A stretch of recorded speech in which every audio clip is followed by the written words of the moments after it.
bonjour les amis, bonjour à tous, j'espère que vous allez bien et que vous avez passé une bonne semaine. Alors aujourd'hui je vous propose une vidéo un petit peu différente d'habitude parce que vous avez été quelques-uns à me poser des questions sur le stationnement en camping-car. Est-ce que c'était facile de trouver des emplacements pour passer la nuit? Est-ce qu'on trouve facilement de la place en bord de mer? Est-ce que on trouve facilement de l'électricité? Est-ce qu'il y a des règles à respecter en particulier, etc. Donc je me suis dit, je vais faire une petite vidéo sur le stationnement quand on voyage en Andalousie. Donc voilà, donc si vous prévoyez de voyager avec votre véhicule aménagé en Andalousie, voici mes meilleurs conseils pour dormir en toute tranquillité selon votre budget et vos envies aussi. Nous, ça fait déjà un mois qu'on a passé en Andalousie, déjà ça passe très très vite. Et donc on peut déjà vous donner nos premières impressions sur les différents spots que nous avons effectués. Ce qu'il faut savoir, c'est que l'Andalousie est très variée et très riche en paysages. Donc vous pouvez être aussi bien en bord de mer qu'en montagne.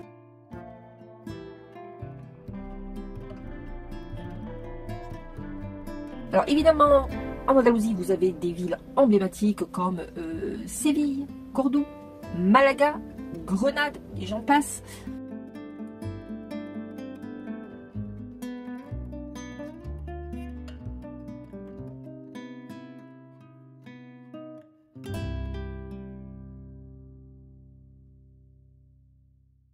Mais également, si vous voulez être un peu plus dans la nature, vous avez tous les petits villages blancs qui sont magnifiques, qui vont se trouver plutôt dans les terres, dans la montagne. Vous trouverez également de magnifiques plages qui se trouvent sur la Costa de la Luz et la Costa del Sol. Mais ça, après, vous pouvez faire un mix. Ça, c'est intéressant aussi si vous voulez vraiment visiter l'Andalousie dans son ensemble.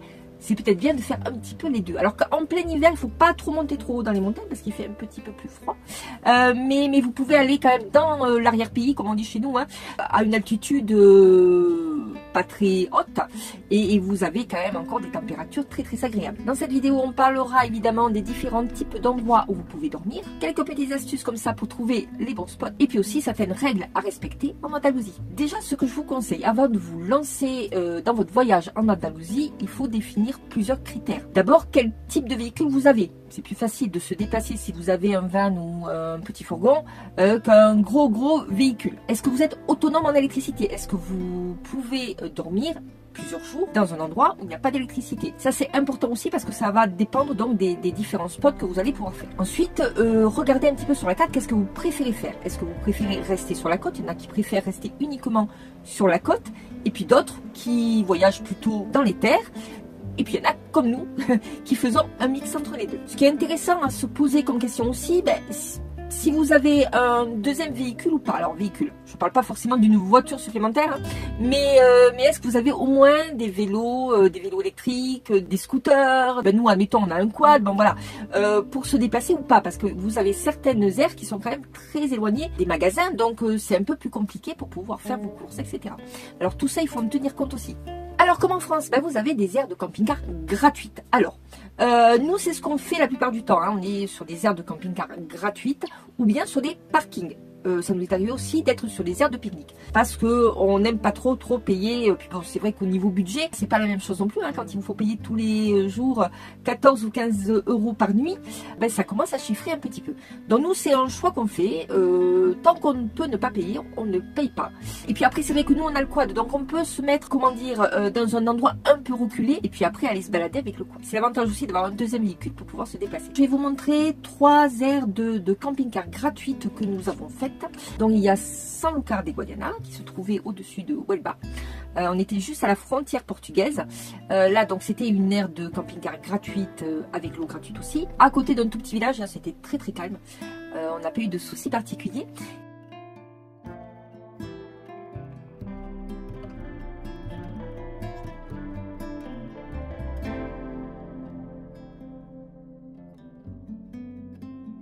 Et puis ensuite, la deuxième aire de camping-car que nous avons faite, gratuite, c'était à la Palma del Condado. Donc là aussi, on était sur une aire de camping-car assez grande. Celle-ci, par contre, il y avait un petit peu de monde. Mais l'eau était gratuite aussi, c'est pareil.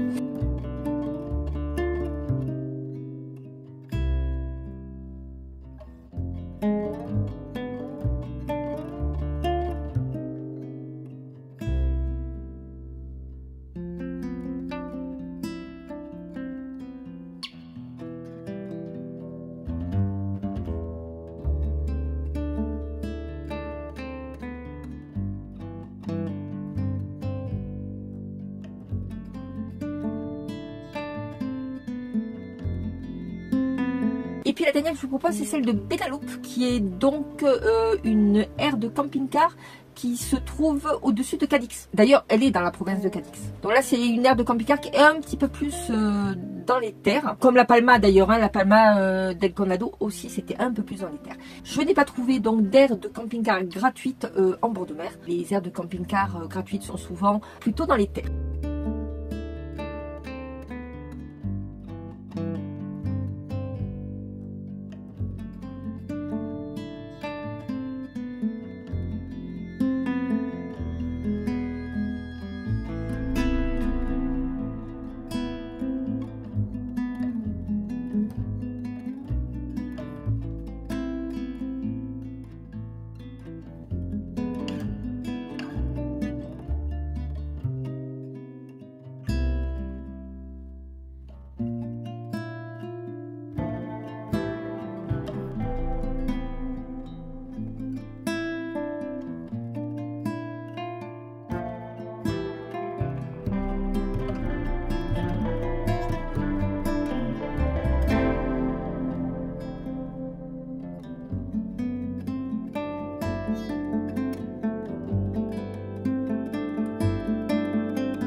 Alors évidemment, après vous avez des aires de camping-car payantes.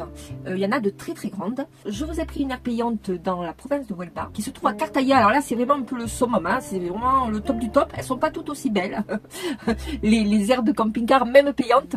Mais celle-ci est plutôt jolie et pas excessivement chère, je crois, pour les services évidemment qu'ils proposent, hein, puisque je crois qu'on est à 20 € la nuit.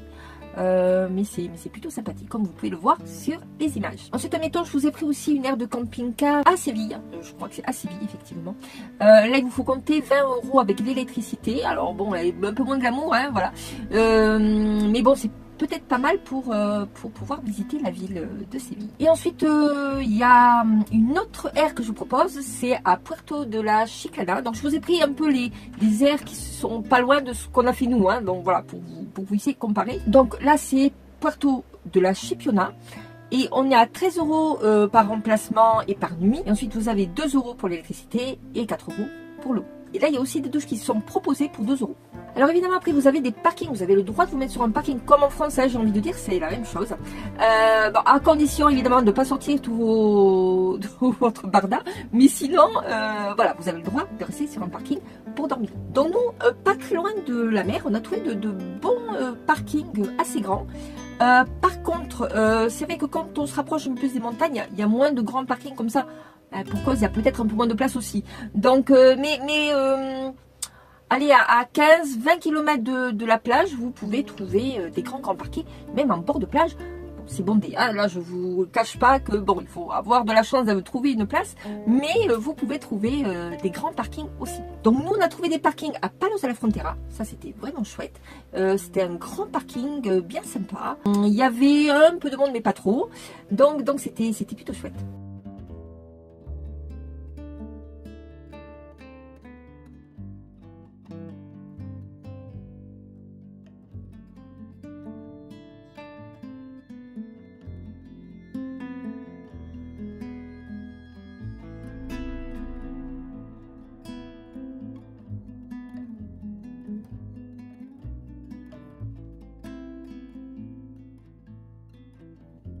On a trouvé un autre parking à Lebrira, je crois que ça c'est dit comme ça.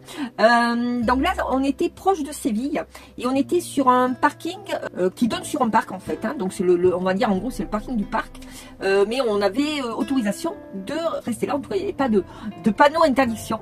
Donc nous, on est resté là pour 2 nuits, je crois. Et puis c'était bien sympa parce qu'on a pu visiter le parc comme je vais vous montrer tout de suite.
On est resté aussi une nuit à Rota. Alors Rota, c'est une ville balnéaire, on va dire, hein, qui est vraiment proche de la plage. Alors tout ce qui est vraiment proche de la plage, c'est-à-dire presque les pieds dans l'eau, si je puis dire, tous les parkings en bord de plage sont bondés. Ah, par contre, si vous trouvez une place, bon, il faut tomber sur le bon moment où une personne s'en va et là vous pouvez lui prendre sa place. Mais sinon, c'est un peu compliqué.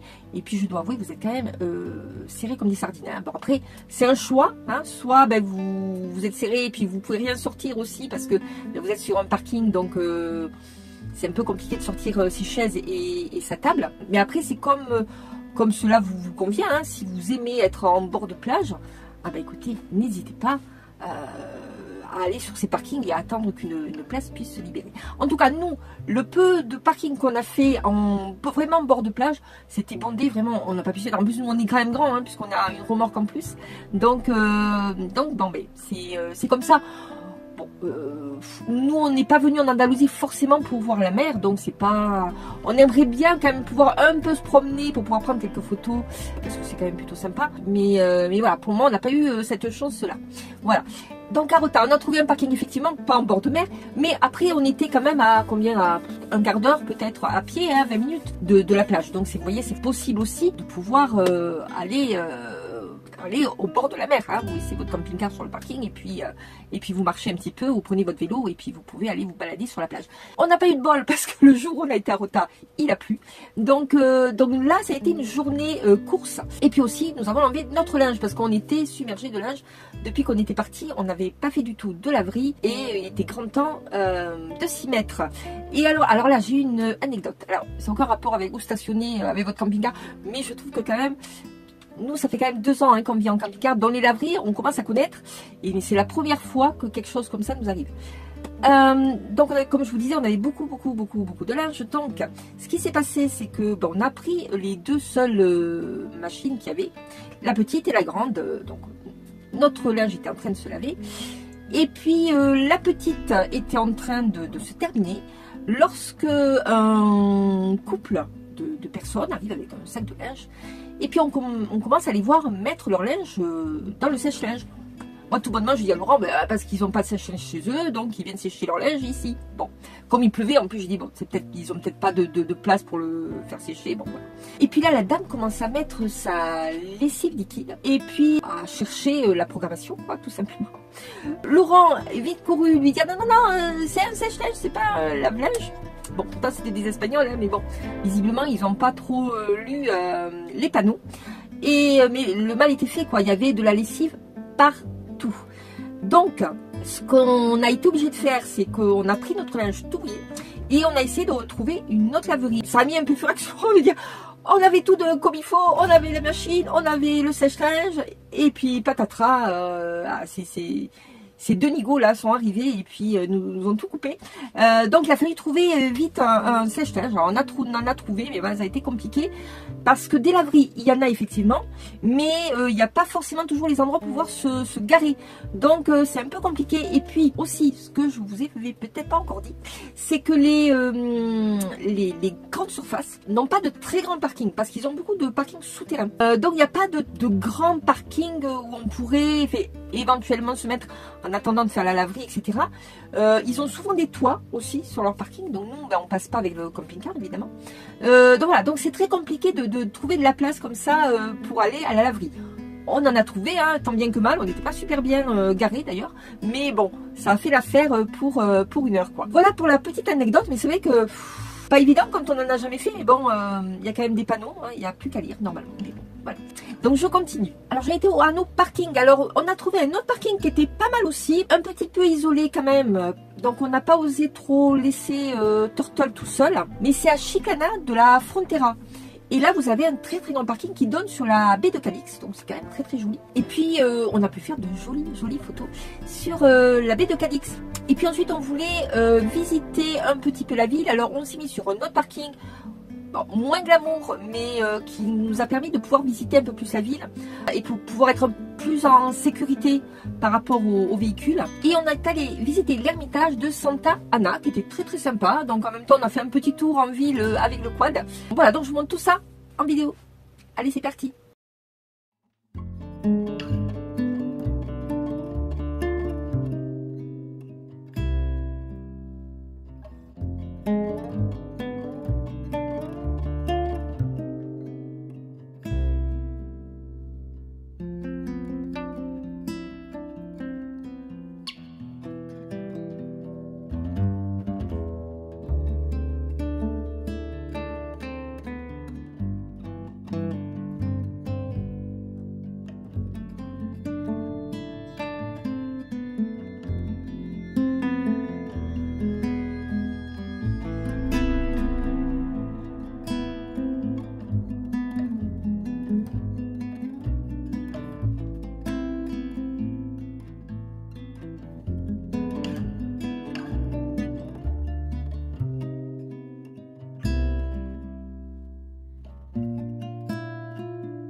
quatrième endroit où vous pouvez stationner avec votre camping-car, c'est sur toutes les aires de pique-nique. Évidemment, c'est fait office de parking hein, finalement. Donc nous, on a trouvé une aire de pique-nique à Chipiona. On était très très bien. On était dans une belle petite forêt. C'était très sympa. Rempli de pain. Hein. Donc bon là, interdit de faire du barbecue par contre. Hein. C'était pas le moment. Mais c'était très très mignon. On a passé une nuit là-bas. Et on a très très bien dormi. Alors, comme je dis toujours hein, sur les parkings, sur les aires de pique-nique, même sur les aires de camping d'ailleurs, hein, on a toujours un peu de bruit selon les endroits. Là par exemple, il y a eu du bruit jusqu'à 10h30, 11h. Alors du bruit, on entendait des gens parler, discuter, quoi. Il n'y avait rien de très exceptionnel.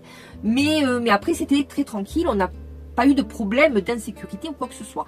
Jusqu'à présent, même sur des parkings, on n'a jamais été embêté. J'ai l'impression quand même que Dalhousie, c'est un endroit où il faut faire attention. Je pense que peut-être en ville, il faut faire un petit peu plus attention.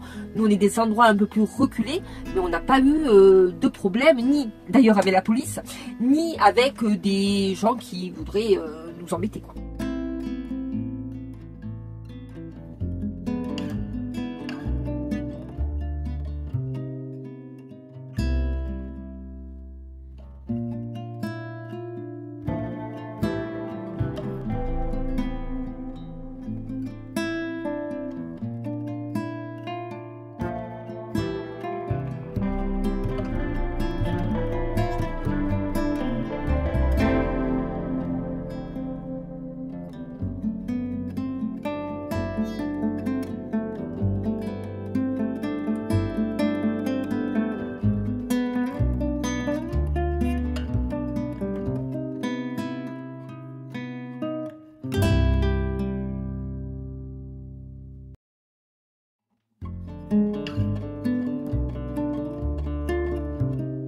Alors évidemment, si vous voulez aller dans des campings où il y a encore plus de confort, hein, si je puis dire, vous en avez aussi. Alors je vous ai pris un camping qui est proche de Cadix, c'est le camping Las Dumas. Alors nous, on n'a pas été dans un camping, hein, mais voilà, si vous le souhaitez, c'est intéressant aussi, tout dépend de votre budget, parce que forcément, c'est un petit peu plus cher d'être dans un camping. Donc là, c'est un camping qui est ouvert toute l'année et c'est 38 € par jour, emplacement, plus électricité. Vous pouvez également aller chez l'habitant. Alors, il y a style France Passion. Donc, nous avons commandé le France Passion espagnol début novembre et nous l'avons reçu chez notre fils à Pau début janvier. Et on était déjà parti. Donc, on n'a pas du tout le livre France Passion pour aller vraiment chez les agriculteurs. Donc, comme je vous disais, vous pouvez également aller chez l'habitant. Moi, je vous en ai trouvé un qui est pas loin de Cadix. Ça s'appelle la Mimosa et c'est 23 € par nuit. Mais ça peut être sympa aussi, hein, ça peut être un bon compromis si vraiment vous voulez toujours avoir de l'électricité, admettons. Puis c'est vrai que ça peut être intéressant pour pouvoir parler aussi avec les gens du coin, c'est pas mal. Bon, après, il faut être un petit peu à l'aise en espagnol, hein, parce que sinon, si vous ne pouvez pas discuter, c'est compliqué. Mais voilà, ça peut être intéressant aussi. Alors, le stationnement sauvage. Est-ce qu'on peut faire du camping sauvage en Espagne? Alors, c'est un petit peu comme chez nous, hein. Ah, Lily qui vient nous dire bonjour. Tu dis bonjour, Lily? Tu dis bonjour? Bon, donc j'étais en train de vous dire oui, que le camping sauvage c'est un peu comme en France, hein, c'est normalement strictement interdit. Après, il y a peut-être une petite tolérance hors saison, hein, peut-être en janvier-février comme maintenant, c'est peut-être plus facile. Maintenant, si vous tentez le coup, soyez le plus discret possible et ne déballez pas tout. Voilà, et en tout cas, si vous faites du camping sauvage, ramassez aussi vos poubelles. Parce que oui, c'est un petit souci à certains endroits. Alors, j'ai trouvé plus en bord de mer que dans l'arrière-pays. Mais alors, je trouve que les parkings, tout ce qui est parking, aire de pique-nique, etc., c'est extrêmement sale. C'est-à-dire que, alors, nous, on n'est pas les champions du monde de la propreté, hein. Voilà, certains coins en France sont pourris. Mais je trouve que là, c'est plus récurrent quand même, c'est plus souvent. Les parkings donc et les aires de pique-nique sont très très sales. Il y a toujours des canettes qui traînent, des papiers, alors qu'il y a des poubelles. Et même des employés de mairie qui viennent nettoyer les parkings. Mais malgré tout, c'est jamais très très propre, hein. Tous les parkings qu'on a fait jusque-là, il y a toujours quelque chose qui traîne partout. Alors que le paysage est très beau, mais c'est vrai que le sol est jonché de détritus et c'est dommage. Voilà, c'est un petit peu le point négatif pour le moment de l'Andalousie. Alors, là où on est actuellement, on est un petit peu plus éloigné de la plage, on est à une centaine de kilomètres du bord de mer. Ici, c'est un peu plus propre, mais c'est vrai que jusqu'à présent, dès qu'on s'est arrêté sur des parkings, c'était pas terrible. Par contre, sur les aires de camping-car, on n'a pas trouvé que c'était ça, là, les gens respectent quand même l'air. De toute manière, il y a quand même des poubelles à disposition, donc les gens s'en servent quand même bien. Voilà. Donc, du coup, ça reste quand même propre. Alors, vous avez aussi pour vous aider des applications bien connues par Fortnite, Camper Contact. Alors, tiens, si vous voulez revoir ou voir ma vidéo sur les différentes applications quand on voyage, voilà, je vous remets le lien ici. Comme petit conseil aussi que je pourrais vous donner, c'est d'arriver pas trop tard quand même sur les aires de camping-car. Alors, nous, on arrive fin de matinée, début d'après-midi au plus tard, en règle générale, et on arrive toujours à trouver de la place. Parce que sinon, c'est vrai que vers 4-5 heures, les gens commencent quand même à bien arriver, et ensuite, c'est plus difficile quand même de trouver de la place. Surtout que il y a des aires où il y a beaucoup d'emplacements, mais il y en a certaines, c'est un peu plus compliqué, il y a un petit peu moins de place. Alors, ce que je peux vous conseiller aussi, c'est de privilégier les aires de camping-car en ville. Alors, souvent, elles sont payantes, les aires de camping-car en ville. Comme ça, au moins, vous êtes plus en sécurité quand même. Alors, évidemment, les tops des endroits, c'est-à-dire vous avez toute la côte qui est vraiment magnifique. Également, les villages blancs. D'ailleurs, dans ma prochaine vidéo, on ira visiter ensemble un village blanc. Vous verrez, c'est vraiment splendide. Et vous avez également beaucoup de parcs naturels. D'ailleurs, vous ne pouvez absolument pas dormir dans un parc naturel. Mais je pense que il doit y avoir quand même des panneaux indiqués. Mais surtout, ne dormez pas dans un parc naturel, c'est complètement interdit. Alors, sauf si évidemment il y a des aires de camping-car exprès, hein, mais sinon il est vraiment interdit de dormir comme ça n'importe où dans les parcs naturels. Au niveau de la réglementation routière, les autoroutes sont gratuites. Ça, c'est déjà bien. Au niveau de la vitesse maximum, c'est 120 km/h. Et pour nous qui avons une remorque, on doit rouler à 90 km/h. Sachez tout de même que les routes espagnoles ne sont pas terribles. Alors nous, on se plaint parfois en France parce qu'il y a certains tronçons qui sont vraiment moches. Mais en Espagne, il y en a beaucoup. Non, les routes ne sont pas du tout très agréables à faire. Il y a beaucoup de bosses, beaucoup de trous, donc faire attention quand on conduit.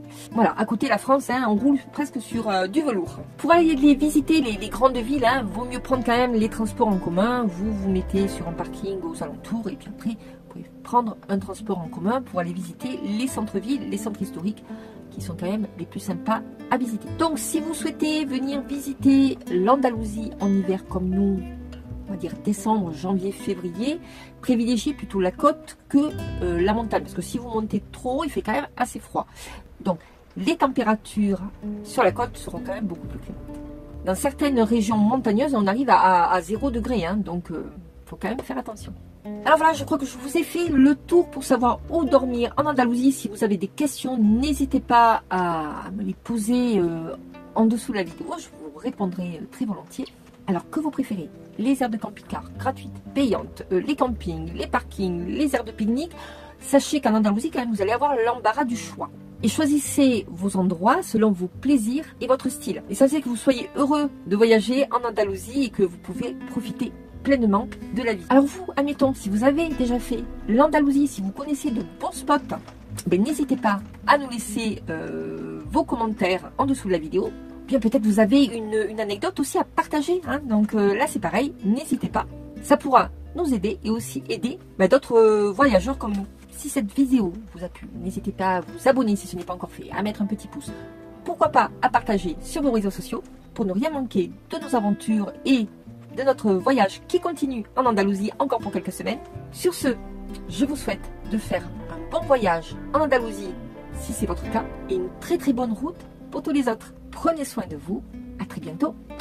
Bisous bisous, ciao ciao ciao.